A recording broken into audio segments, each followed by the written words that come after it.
Tuesday night, lights low, sparks fly. War report after dark, better fall in line. From WWE to TNA, AU to Spark. Vince the Prince from the Northeast set it off in the dark. OG Steve led the charge. Cat Al, Eric us, 9 p.m. Eastern. Acknowledge the ring, acknowledge us.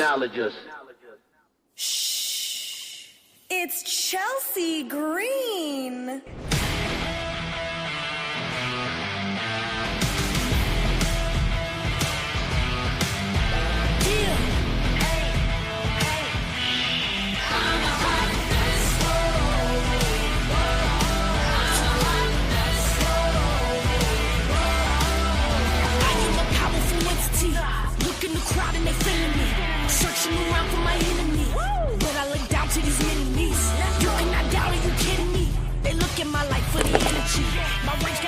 Welcome everybody to another edition of the War Report After Dark.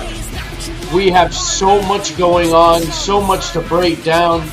We have the promo of a lifetime from Chelsea Green. We've got Roman and Solo and LA Knight and Cody and Randy. And we got Kevin's and CM Punk. We got Zilla Fatu. We got so much to cover. Welcome everybody to another edition. Al, how you doing, my brother? I'm doing great, my brother. It's wonderful to be here. And once again, a great time to be a fucking wrestling fan. And I'll tell you what, I'm excited. Like, there is so much great stuff happening on both brands, SmackDown and Raw. I got to start with Chelsea Green. Bro, the promo she cut is as real as it gets. You could feel it. You could just, everything about that segment was great. They let her keep the belt. Then Gunther interrupts. Like, the timing of his music was perfect. Then Cardona coming out, having a match. Everything about it was great. Chelsea deserves it, man. I'm curious to see what they're going to do. All this hinted to a face mask. So I assume, like, Chelsea obviously is not one to not be on TV.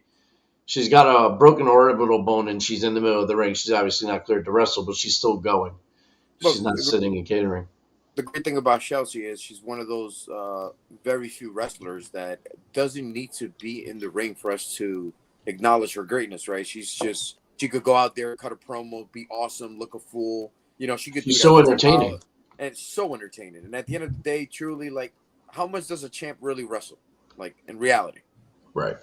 Like how many defenses has Liv had? You know, like, it's not like they're wrestling every night. They're premium wrestlers. So you could give her that month to heal, like they said, and maybe put a mask on her, and who knows what happens.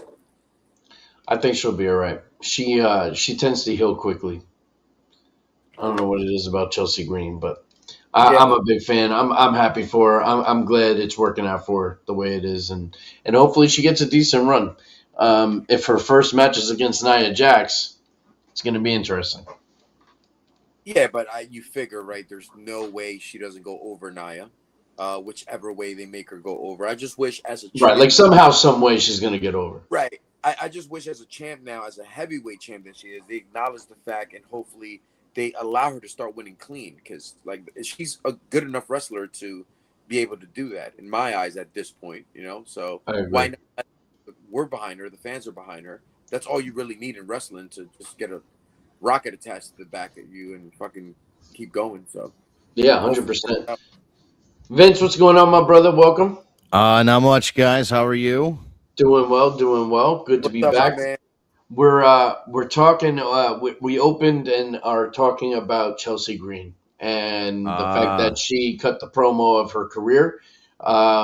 And I'm glad that whole segment, the way it played out, I thought was great. And I'm glad to see that Chelsea gets to heal and still be champ. Oh, I know. That's.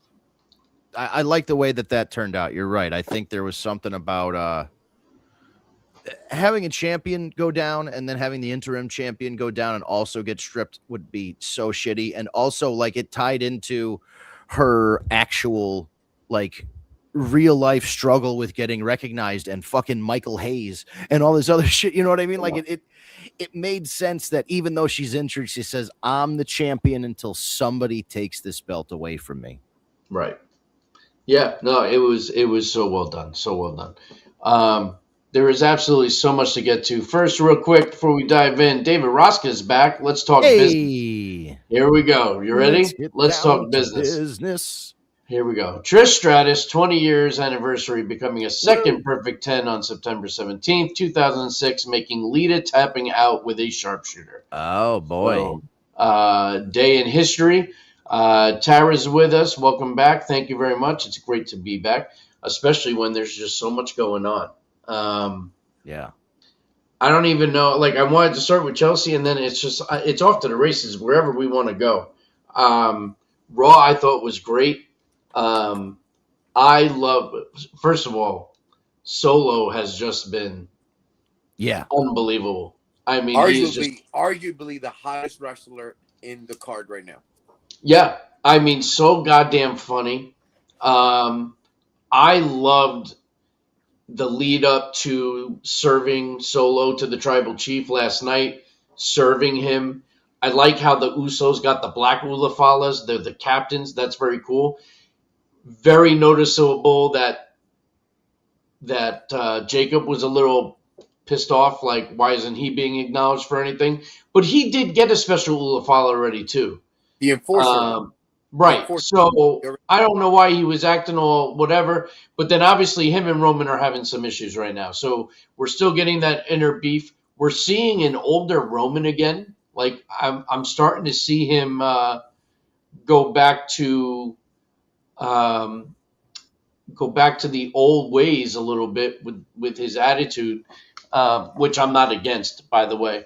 But all in all, I love what they're doing with it. I like how Solo stayed true and didn't go with the Tribal Chief and hit him, and then him and LA Knight seemed to be a thing.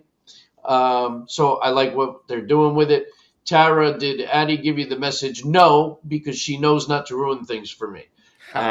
So thank you. But we got Dave over at YouTube. The funniest part is that Solo's new popularity is going to bury LA Knight again. You know what? He's not wrong. That's exactly what's going to happen. Yep. Unfortunately, correct. I mean, listen, we've been saying that ship for LA Knight has sailed a long time ago. Yeah. I read something today stating that Roman Reigns is officially listed as a heel on WWE.com. So is he? So it seems like they are going that route. So they really did an official double turn last night.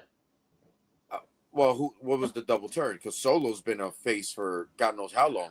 But I think it was like officially, like when he officially hit his finisher on Roman. I think that was the official.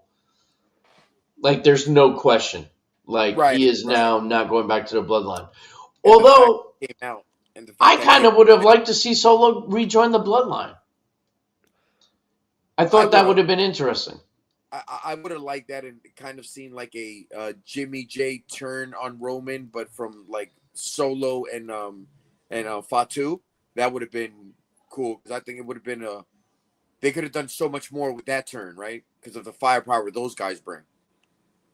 Yeah, well, and then let's not forget to what Tara was referring to that she wanted my daughter to tell me that she didn't, was that we did get the debut of Zilla Fatu, which I've been saying is coming, and it did. And, of course, it happens while I'm away, but it happened, and he looked great. Questioning why they brought him to NXT, I figured maybe they would have brought him right up into this Bloodline storyline. They're not doing that. I don't necessarily see his stint in NXT running very long. Maybe in time for War Games, you bring Zilla up.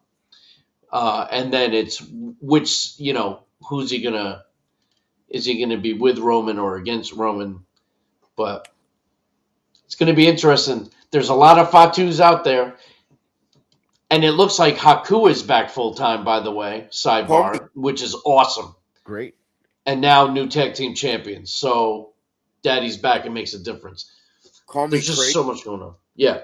Call me crazy, but I truly think Zilla's the third, because I think eventually LA Knight's going to fall out of this family feud. And then it's going to be Fatu and Solo, and they're going to need a third guy. So that third guy might be Zilla down the line. However, Oh, you think Jacob is going to leave Roman? Oh yeah, you saw the writing on the wall. He let him get his ass beat yesterday in front of. Well, to be fair, he did exactly what Roman told him to do. Stay there. Right. That's what he told him. So Yeah, he did. You know what I mean. Well, and to that point, Roman has been trying to prove to people he doesn't need the bloodline to win his battles, that he can win his battles. So Jacob stayed back. But it definitely looked like Jacob was pissed off. So something's definitely going to – and Roman's not going to be very happy next week. So, and that's assuming Roman's going to be there. I don't know if he's – He should be. Should be, but, I mean, we all know he's not going to be there every Monday. No, I know.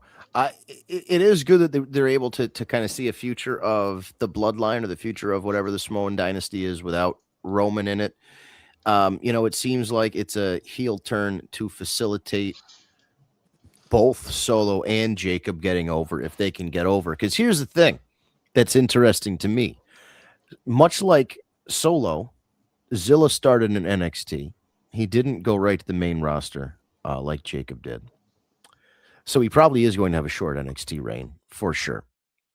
But initially, when Solo got called up, before there was a Jacob, this was the guy that was coming forward as the new leader, the new head of the table. You take care of things while I'm gone, blah, blah, blah. And then he starts his own family. Didn't exactly work out. And Jacob, when he came in, was starting to overshadow Solo. The fascinating thing is that even though Jacob is still over and still popular, Solo is on a comeback and has overtaken Jacob as the more over of the two. So I wonder, because there were, obviously there are plans to set up Jacob as a world title contender, and he challenged and lost. The storyline was he wasn't ready yet. Theoretically, that means it's building to a match where he is ready. But now we've got Solo back in the mix, and I think Solo could end up being the guy, even though we've been predicting for maybe a year or so that it's Jacob that's going to do it. Solo could be the guy that takes that title off of Roman and is the new guy in the Samoan dynasty. They did do that whole package where they had the Tribal Combat match and he lost, so maybe they have a Tribal Combat 2 down the line.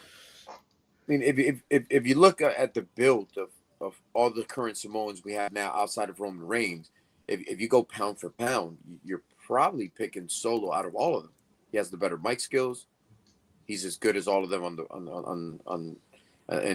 ring. Mm-hmm. He has a great persona, like his character. The street fighter, or the prize fighter, whatever the hell they call him. It works for him. And look at the crowd right now. Like you finally let this guy have a personality, and holy shit, what we've been missing on. So I think he's the de facto number one. Then is Fatu. Then is Jimmy, and I won't even mention. I mean, Jen is Jay, and I won't even mention Jimmy. Yeah, but you know what though? Like Jimmy and Jay show a lot of personality when they were escorting Solo down to the ring last night, especially Jimmy. The way Jimmy was playing to the music and in the camera and everything else and being all goofy and shit. It's just, and Solo has that same personality. A lot of guys in the back will tell you, like I've seen in interviews, like if they're asked, like, who's the funniest person backstage? A lot of them say Solo. Like he just is generally a funny guy. And a lot of people say the same thing about Jimmy. Yeah, I think he's pretty hilarious out of all three of them. He's funny as shit. I mean, you can just see it on TV. It's so funny. So, I don't know. So there's a lot going on in that Samoan world, and it's keeping it exciting. I just love the fact that we have the bloodline back together. And if they're doing good, well, that's the thing, right? Or do we? Well, we at least got Roman and the Usos, right? Which is the core. I mean, Jacob's always been unhinged, which I'm okay with. They call for Sammy for reinforcement. Oh, that would be amazing. Bring back the honorary Usos. I'm all in. Hey, by the way, on a side note, do either of you listen to the Stephanie McMahon podcast? Well, she does interviews. I don't listen or watch a lot of them, but she just did one with Jacob Fatu, Okay. and it's actually really good. Jacob is he's outside of character, so he's just him. And if you can get through Stephanie's laughing, because it's quite horrible, but if you can get through that, it's a great, great interview, and you get to find out a lot about Jacob, a lot of stuff pre WWE also, and it was good. So anyway, if you're a fan of Jacob Fatu, and you're in the car or something, throw it on. It's actually really good. I think they missed an opportunity with Fatu because now, especially with Haku being back, why did we not bring back Armando Estrada to manage Jacob Fatu? It seemed like such a slam dunk, at least to me. We said that right away. How great would it be if Armando came back? And I'm sure if you offered him the right amount of money, he would do it. Yeah, if you offer him any money, I'm sure you would do it. I think that it's such a good idea, honestly, because it's not too late. No, and it ties eventually- back.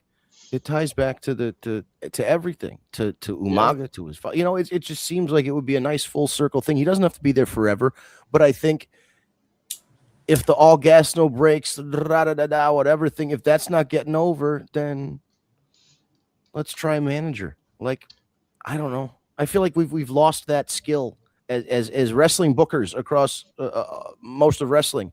The idea of a wrestling manager or valet that isn't also another wrestler in a faction has kind of gone by the wayside. I think we need more managers. Is Zilla Jacob's brother? No, I don't think so. He's not, right? No. I don't think they're brothers. I haven't seen affiliation of them as far as brothers. cousins? I know they were tag team partners before, but I know they were tag team, I think, in GCW for a while. They're first cousins. How do you feel about Paul Heyman? I mean, I know he's a busy guy, but a guy like Paul Heyman would do great with Fatu. I'm starting to think Paul Heyman's going to start being in the corner of Obafemi. And he's going to turn heel, too. Yep. You think? I really do. I mean, I think Oba could turn heel. I don't know that they're going to want to do that yet because he's so over right now. Yeah, man. And you could have Heyman as a face manager with him, and then eventually go heel if you needed to. But Heyman's done the good guy manager before too, and he does. But I think everything is leaning that way, especially now with this whole feud with Braun Breaker, and I'm loving this. I think that match is going to be great. You said before, you spoke about a double turn, and I can see because I don't. If Braun Breaker happens to beat Oba, which I don't see it happening, it doesn't hurt him, right? I mean, if Oba loses to Braun Breaker, I don't think it hurts him because he's so over right now. But I think they could use this as a double turn, using Paul Heyman to cause Braun Breaker this match, and now Braun Breaker becomes the face, even though he's on a heel team, which we've seen that before, right? And he can maybe break away. Well, but he can break away from the Vision anyway.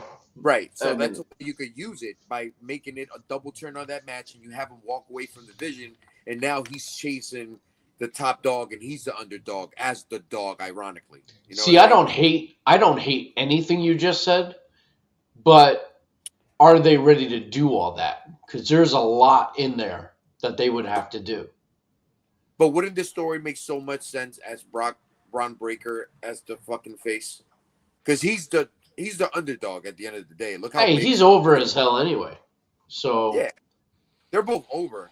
But they also just turned him. I mean, he hasn't even been heel a full year yet, right? Who? Braun Breaker? Braun Breaker. Hasn't he been a heel for a while? No, I thought he was. Because he's been with the Vision with Seth for a while, right? That started over a year ago, right? It had to have been. Oh, so maybe it has been longer than I think. It's possible. We're getting old, Steven. But also, he's the guys You are ain't lying. on TV. He wasn't injured for a while too, so you might be not realizing. off TV doesn't mean he was out of the group. It just meant he was off TV. So like it's probably been Yeah, Braun was off TV for a while. So even if it's been a year and a half, then you probably forgot because it's really only been a year that he was on TV, and then half of it he was off. You know, some of that he was off for injury time.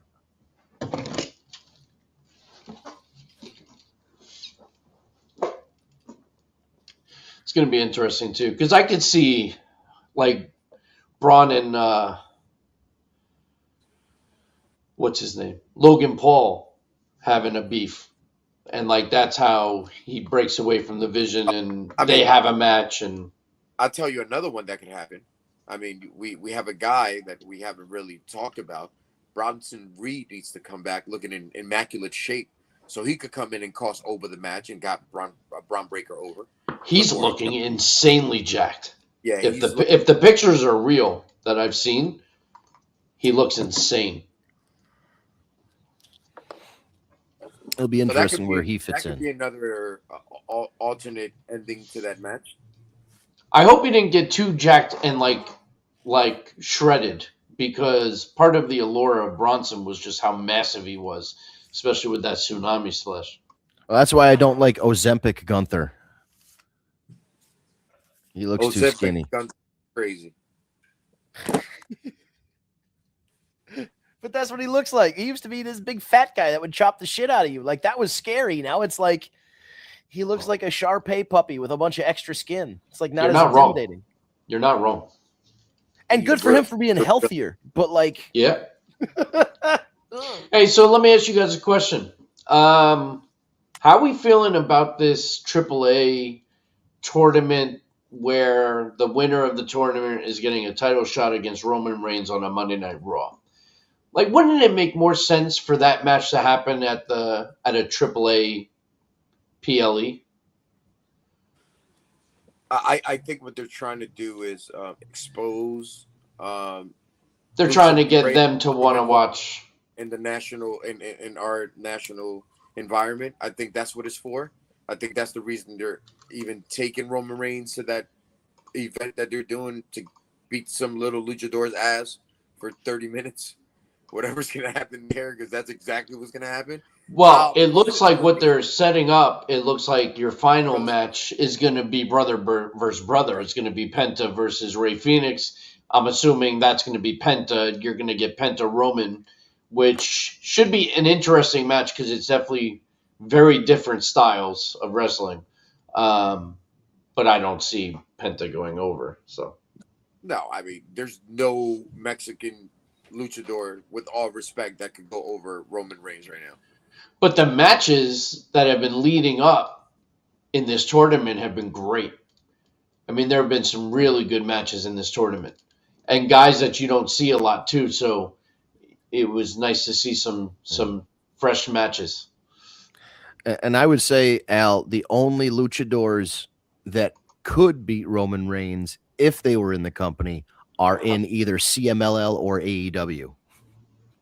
Because like Mystico, Hechicero, like if you were watching those Arena Mexico shows that AEW did in Mexico, and these people go absolutely insane for Mystico, they go insane for Hechicero, and our boy, who I really do think should get a world title at one of these points, Andrade El Idolo. How you know? Andrade. Oh shit, Andrade's over there?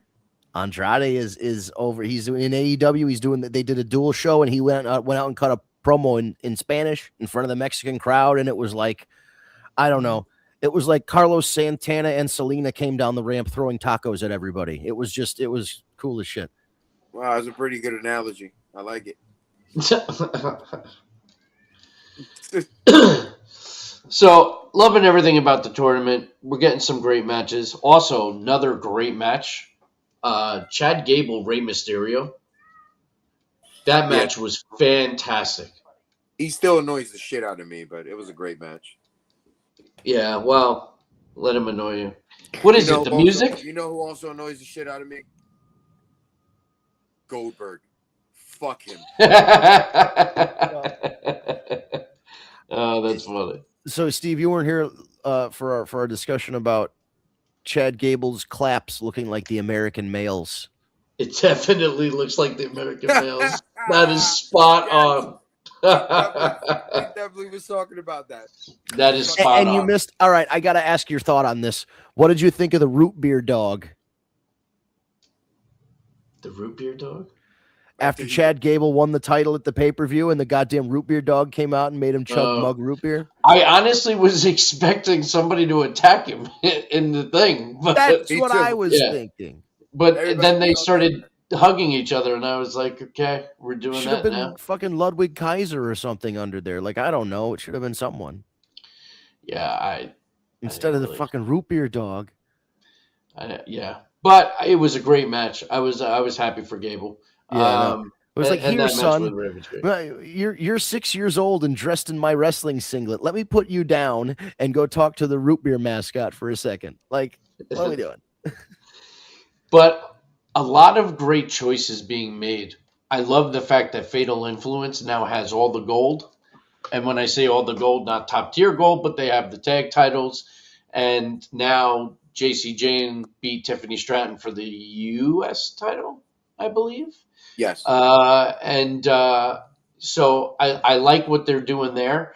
And of course, thrilled that Paige is now separating herself, although they haven't done shit with her since. So hopefully we're going to get some Paige action soon. I assume her and Nikki Bella, which Oh, we saw boy. coming. I know, but you know what? Hopefully it's a one and done. Paige moves on. And the Bellas just do the Bellas. I mean, you're not ready for a 5-star wrestling classic? A 60-minute time limit draw between one of the Bellas and Paige? Sure. Do I get the option of having a separate TV to watch something else while it's playing? Picture in picture, yeah. Picture in picture. They should have the other matches go on while that one still is going on in a separate ring. Oh, that's funny. Kevin Owens, CM Punk. Loving how personal that's getting. The sad part is I don't see Kevin going over. No. And, like, when does Kevin get his run? That's Like, the problem with all this. I want nothing more than to him to win the title again and come out the next night with the old school championship belt again. And The Winged Eagle. Unfortunately, I agree with you 100%, and he should bring that belt back for his run. Like, that would be special to him. He's doing the stunner, all that stuff. Bring back that Yeah. fucking belt. Hell Anyway, yeah. it just seems with the way Triple H books that right about now, we're in August, almost September, which means we are close to Survivor Series, which means we're almost close to the Royal Rumble, which means he's probably not changing any goddamn world titles until WrestleMania. So we're kind of stuck with what we got, and then we just got to figure out who's going to be in the main event for Saudi Saudi Mania this year. From that, which kind of stinks because there is an air of predictability that you lose by having these. I'm not saying every title reign needs to be long, not every title reign needs to be short. There should be long ones broken up by a couple short ones, and then back to the long reigns. So like we're in that stretch now of long title reigns of we've kind of got to set the table for for the Royal Rumble and the road to WrestleMania. So I don't see a title change. But if I were to do it, I would not do it in this first match. I would have Kevin against CM Punk, and Sami Zayn comes out and blows up the match, interferes, whatever, double disqualification, and he tries to get in and make it a triple threat match. For the next time around. And then maybe that's how Kevin gets his. So like if Kevin gets his win and then you have a easy feud with Sammy, or if Sammy gets the title back, you have a way for Kevin to chase Sammy and get the title from him. But I feel But let like me they're ask just you going to this. stick with I think they're going to stick with Punk all the way through until WrestleMania and then put somebody over on him. I don't know. I don't disagree with Punk holding it, but do we really need to see Kevin Owens, Sami Zayn feud again? I mean, what else are they going to Listen, they do great matches. They work well together. They're best friends. I get it. So when they hate each other, it's great. But like, dude, we've seen that so many fucking times. Yeah, but But if we see- what else are they going to do, dude? Go ahead, Al. if we see it from the opposite side, right? Because we haven't seen that, which is Sammy as the heel and Kevin as the face, we get a different dynamic, which is I something. feel like no, that's not true. When Sammy was psycho before he joined the Bloodline, when he was nuts, Kevin was the face, and they wound up having a feud. That was during the era of when Sammy had that jackass fight with Knoxville. No, that's not true because he was a face during that. Right? Yeah, I was about to say no. He wasn't. Maybe I'm fucking it up. Maybe you're right. I don't know. I don't know. But- I'm not overly excited for it. Hopefully, they do something good that changes my mind. I mean, the matches are going to be great, so it's not going to be that. What I do you just do I with don't know. Sammy? What do you do Fuck with if I Sammy? know. I don't know. I have no idea since you took the title off him in 9 days. I have no fucking clue what you do with Sammy. What I can tell you is I like what they're doing with Sammy.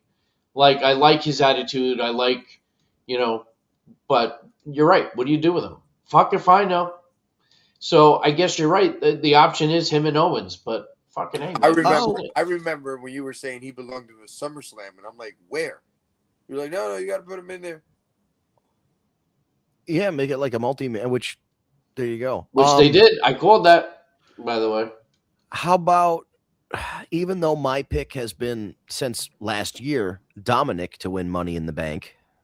Right. What I if don't know that that's happening anymore. Exactly. No, it doesn't feel like it. What if Sammy's the one that wins? Kevin finally gets his big emotional world title victory, and Sammy cashes in on him and fucks it all up. See, now you have Sammy and Kevin battling for the title. Now I might be a little more invested. Because I don't know that they've ever feuded where one was a champion. I could be wrong. You might want to fact check me. Oh, NXT. Oh, NXT. Right? Well, I'm not counting NXT. But yeah. What about US or IC title? They didn't feud over that? Well, I'm talking world title. Oh, yeah. No, definitely not.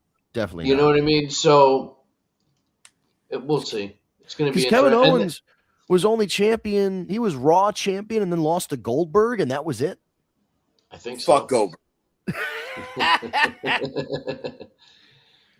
And then, of course, we have the redo. Cody Rhodes and Sir Randall K. Orton. Oh, boy. I love Unhinged Orton. I really do. I really do. He has to go over, though. That's the fucking problem. But that's the thing. Is he going to? No. Cody's been laying down lately. Unlike him. He doesn't have the belt, so he can lose now. That's true. another problem with him being the champ is you can't really have him keep getting pinned. So this might just be the season. Hey, you don't have the belt. You're going to put some people over. Randy can't lose again. He lost it. He lost it. Orton's another one that needs a run. He needs a title run. But then, the problem is you don't necessarily want to take the belt off Roman, and then you have Obafemi in the background that at any moment you could put the belt on him and put the rocket up his ass and call it a day. Right. And here's the problem with the way Roman Reigns has held hostage these world titles. And then, you're Seth Rollins. No, don't say it like that. He's our tribal chief, so some respect. But what I'm saying is there are guys like Sammy and Kevin who theoretically could have already had world title runs that just never had the opportunity because Roman's been champion for so long. And then Seth is champion for forever and a day with one of they always give him the fucking secondary belt when Roman has something major. And the main event scene was kind of stopped up with those two Shield guys. And then Cody comes in and pushes everybody else back. So now you have a problem where you have a log jam of Randy Orton, Sami Zayn, Kevin Owens, Finn Balor as of old guard guys that should be getting a world title shot. And then on the other side, you've got Obafemi, you've got Dominic, you've got Braun Breaker. Trick Williams, Braun Breaker, Logan Paul. We can throw him in there because he could be legit. And so you've got old guard guys who should be getting world titles and new guys who should also be getting world titles. And we're still in the middle of what we're in the middle of, which is fine. But if Roman is really packing up and he's only got 3 years left, 2 years, whatever his deal is, we got to cash in on that now. All the goodwill you've built up as the tribal chief, you understand the wrestling business. Once you have all of that goodwill, you put somebody else over and they carry the next generation. It's just what he has to do. And whether it's Oba or one of his relatives or whatever, He's got 3 years to do that if that's the case. and Punk's got even less fucking time. You know what I mean? Like, Father Time comes for us all. Punk's got to put somebody over that's not fucking Cody Rhodes for this world title and make it mean something. Like, that's really like Saudi Mania. As much as I'm going to bust balls about it, this is going to be a big crowd. It's going to be a big show. They're going to want to put on a huge show for their, first, aside from Canada, international WrestleMania. For sure. They're going to want to pull out all the stops, and that usually means some pretty big title changes. So like the crowning of Oba Femi maybe as a new top guy. So I mean, yes, at this point, I but see us getting there by Oba winning the Rumble. I think at this point, I don't see anybody else that could take it.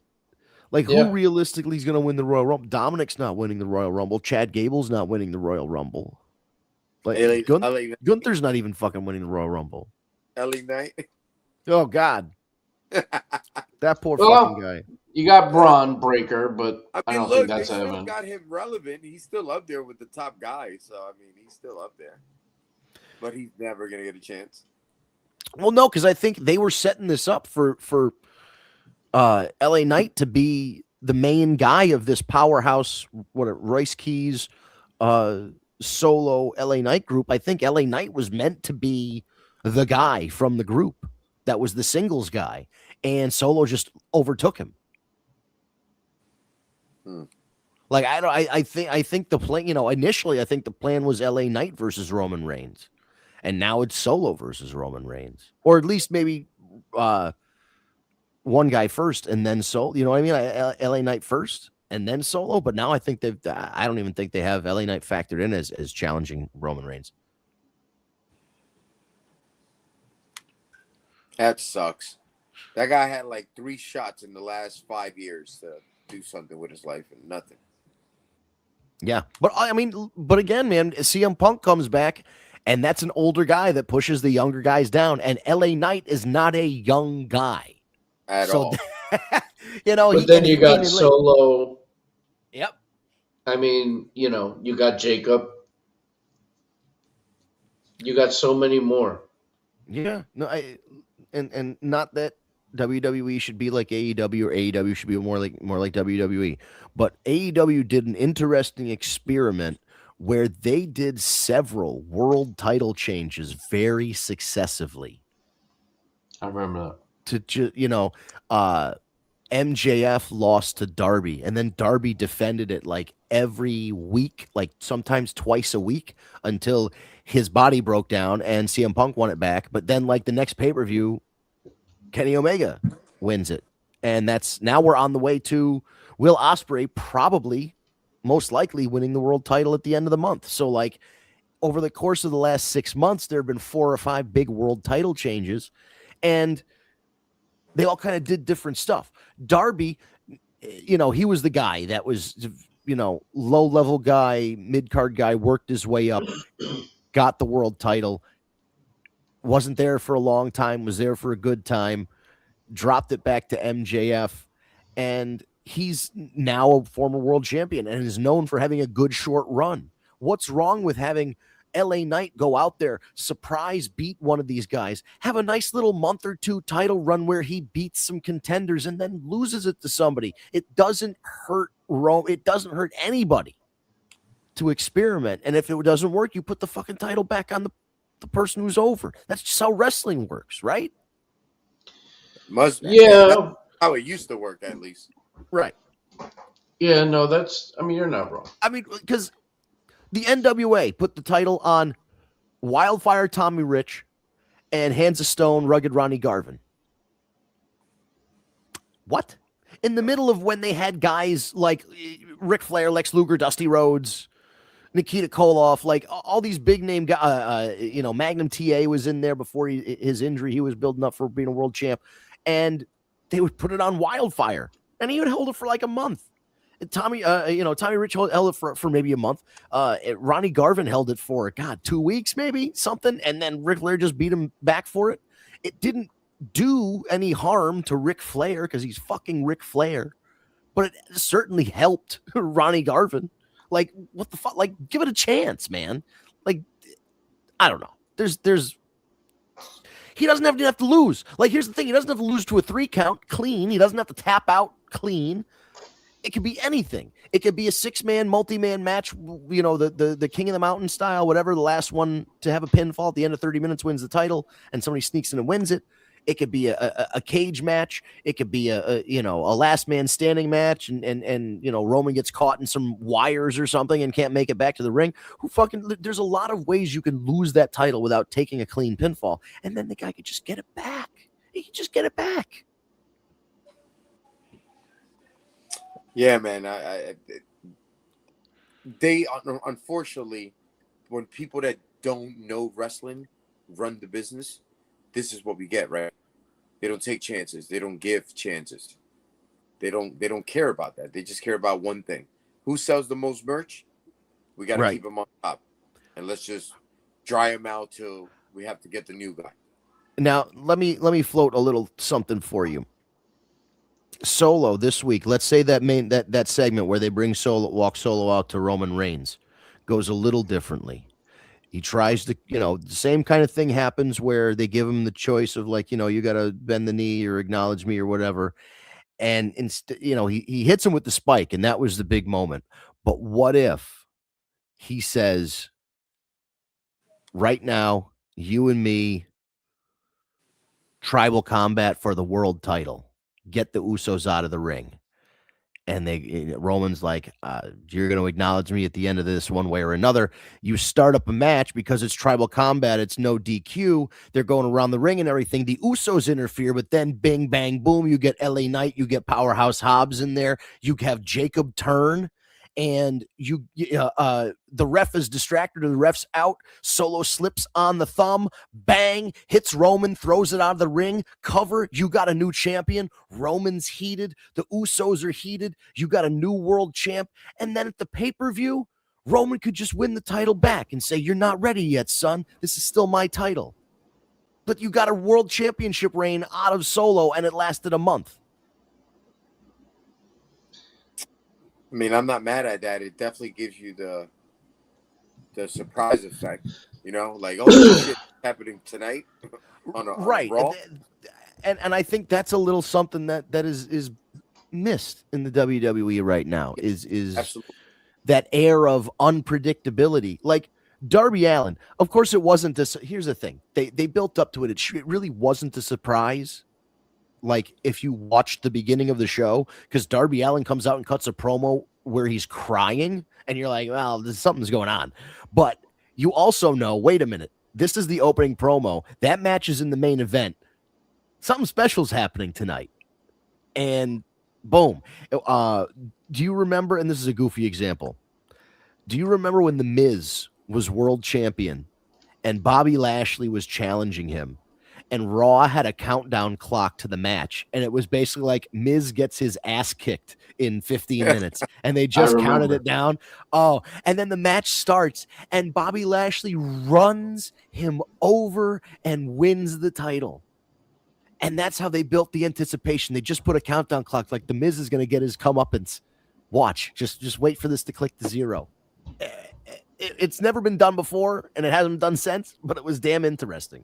Yeah, well, you're not wrong in anything you said, but it is what it is, and we'll have to see where all these stories continue to go. Tara, not to change the subject, but she's going to. Holy shit, yeah. But I read the craziest thing about Ric Flair today. He wants to get remarried and start another family. I did hear something about this also. Do you know any further details about this, Vince? No, this is a new one on me. Wait a minute, how much jam this guy still got? I mean, what the hell? And I heard that he recently got back with the last one. Fifi, so I don't know. Or Wendy the Maid or whatever? Who the fuck knows? He's had like 25 of them. I can't keep track. Yeah. I mean, no. and the thought of Ric Flair having more kids, if that is true. I mean, is that even possible? Alexa, how old is pro wrestler Ric Flair? 175 years old. He's 77 years old. He's not having another kid. Calm it down, Rick. I thought he was older than that. I'm not gonna lie to you. You got dust in them balls, buddy. Like, there's nothing left. There's no way. There's a If he sign had on the your balls that child- says "Gone fishing." You ain't got no swimmers left, buddy. They're done. Vince, if he has a child, that shit's coming out like Benjamin Buttons. It's coming out like a racer head. Like, oh my god. Bald head as hell. Oh, one other thing I wanted to bring up, as we're getting to the top of the hour already. I have been very boisterous on this show about how Lyra Valkyria has never done anything for me. But I got to tell you, I am loving what they are doing right now. She's turning me. That promo that she cut in that backstage vignette was the best promo I've ever heard her cut. And I love the look, the craziness. I love everything about it. I wish she didn't lose every match. She did just lose another one to Sol Ruka, but a great match with the two of them. Sol looked great. She hit a Soul Snatcher clean, looked great. So, but she is turning me into somebody that is now interested in her. Steve, Yeah. don't you think this smells a lot like a Money in the Bank winner? The way they're treating her? Switched her character up, putting her on a losing streak, and then she surprises you and wins the goddamn thing? It's very possible. It's very, very possible. I mean, I That's- think it's too early. We got to see everyone that's going to be in the match, assuming she's going to be in it. I don't know why she wouldn't be, although she's on this quest for the IC title back. So Our pick was Chelsea for a while, but Chelsea just ended up getting a championship run. So Yeah. I think we have to shift who we're thinking now from the female point of view. Yeah. Here's something interesting for you. There's speculation that Tatum Paxley's been called up to the main roster, and that love how they brought Tatum up with Alexa and Alexa Yep. bringing Lily back. It looks like the darker yeah, I love it. Alexa Yeah. might be back. This is fucking great. We know how I love Alexa, the evil Alexa. So here's my thought along those lines. Is there someone who has been called up recently or who is in NXT waiting to get called up that could be the heater for Lyra Valkyria, that could be her new faction partner, new tag team partner, that during the Money in the Bank runs over the barricade, knocks the ladder over with Charlotte on it, and then, or whoever, and then helps Lyra climb the ladder and win the Money in the Bank? Because I think, I don't know, she's doing very well. I just think having somebody with her might just help the back and forth, with promos and stuff and chemistry and whatever. Just having another body out there and having another voice in the promos and stuff.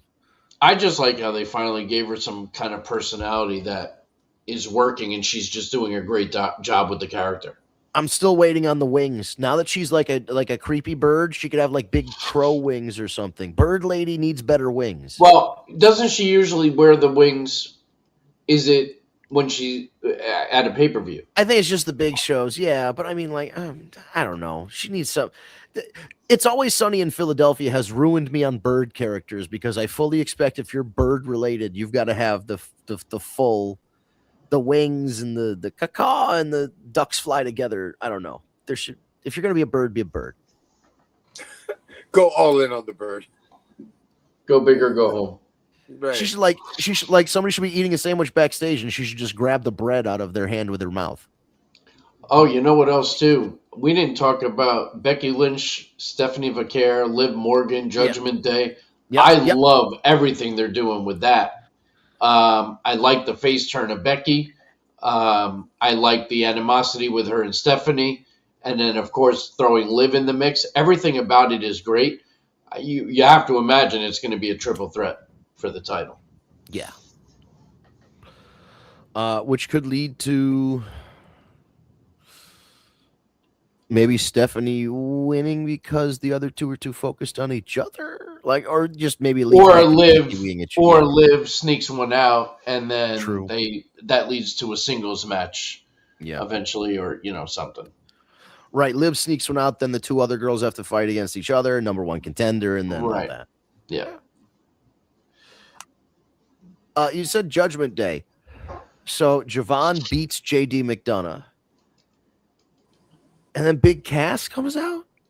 Well, Big Cass has been attacking Javon weekly. But I from mean, like, behind. but it seems like, is he with the Judgment Day? No, Okay. I didn't get that impression. The whole thing doesn't really make sense to me as why he's going after somebody like Javon. Well, that's why I'm asking the question, because it's, on the official WWE website, it says Javon Evans defeats JD McDonough, and then there's a video, which I won't play because it's like a highlight video. It goes, but then the caption is, after defeating JD McDonough in an impromptu showdown with the OG Cutter, Javon Evans got wrecked by Big Cass with help from AAA Mega Champion Dominic Mysterio. Yeah. Now, I know it doesn't say much, but I don't know. It just seems like, man, if I have a more important question. Yeah. Where the fuck is Enzo? Well, that's what I was getting to. If they're not bringing in Enzo, are they just going to put him as the heater for the Judgment Day? It's possible. I mean, it could work. It could. I mean, right now, I just don't understand at all the direction that they're going with. Is Enzo supposed to come, or is this still a mystery? Like, what's going on? I haven't heard anything. Yeah, and that's the problem, is that the talk at the time when Big Cass was getting signed back, when his AEW contract expires, was, oh, well, Enzo's coming in. I think some people assume things based on Enzo's schedule, maybe, or that he kind of implied that, people were kind of looking at whether or not he was working and how often he was working to determine if there was like a drop dead date on his indie appearances. And I think some people made some assumptions that weren't correct and kind of assumed that he was on his way in. He has done stuff with NXT. I think that was the other thing, is that he was also kind of go to NXT, visited NXT. I don't know. He was there in Florida for something, right, Steve? I remember seeing or hearing something about that, but like he was just at the Performance Center visiting. I don't know. So it seemed like the door was open, but nothing official has come out about Enzo. Yeah. I don't know. I mean, time will tell. Hopefully, maybe down the road when they decide to turn Cass heel or face, maybe, because Enzo and Cass together, I mean, are much better as as faces. So, I agree. But yeah. Well, other than that, ladies and gentlemen, we are just about top of the hour. Yes, we are. So apparently there is a rumor that Enzo, he was spotted at the Performance Center earlier this year, and he might start in NXT rather than going to the main roster first, which would be a weird decision, but we can keep an eye on that. That would be very weird. But again, that's just something from a quick Google search, but I'll try and find out more about the Enzo Amore situation. Of course, what happens throughout the week is that some shit always happens, and then whatever plan we have on Tuesday changes for next Tuesday. So, like Zilla Fatu showing up out of nowhere last week. So we'll see what happens between today and 7 days from now, because this is the War Report After Dark, and we do it every Tuesday, 9 p.m. on Eastern Time. We live stream on Facebook and YouTube. On Facebook, you type in Tag Me a Date in your search bar, hit the follow or thumbs up button to like our page and follow it. And our live stream will show up right in your news feed, or it's going to be in red. So say live in red with a little circle on your stories. If you're on YouTube, you go to the search bar, you type Tag Me a Date in, and you subscribe to our channel. You also hit that notification bell, you have to hit both. The best way to do it, because you get subscribed, and then the notification bell will send you a notification on your phone or your tablet 30 minutes before the show goes live. And all you have to do is tap that notification, and it'll bring you right to the live show. If you want to follow us on social media, it is at Tag Me a Date with no spaces. That's on Facebook, YouTube, Instagram, and Twitter/X. If you follow us on TikTok, it is The War Report Podcast, all one word. Type The War Report Podcast into your search bar and hit the follow button on TikTok. We post shorts and reels on social media in between shows to kind of catch you up on what we were talking about last week in preparation for next week's show. And if you prefer an audio version instead of a video version of the podcast, you can go to your favorite podcast app, Stitcher, SoundCloud, Spotify, Google Play Podcasts, Apple Podcasts, type in The War Report, type in Tag Me a Date. You will see a version of our lovely logo over in the right-hand corner here. All you got to do is hit subscribe, and Steve or Ryan will grab that audio between Tuesday and Wednesday and upload it to your podcast app. So as soon as they upload it, it just gets sent right to your phone or your tablet so you can take it with you, driving, doing laundry, or whatever it is that you're doing. Thank you to everybody in the comments. Leave a like or a share or all that on the way out. It really does help in the algorithm, even if it's only a couple of you, but we would appreciate it. So with all that being said, we will be back next week, 9 p.m. Eastern time for another edition of the War Report After Dark. Have a great week, everybody.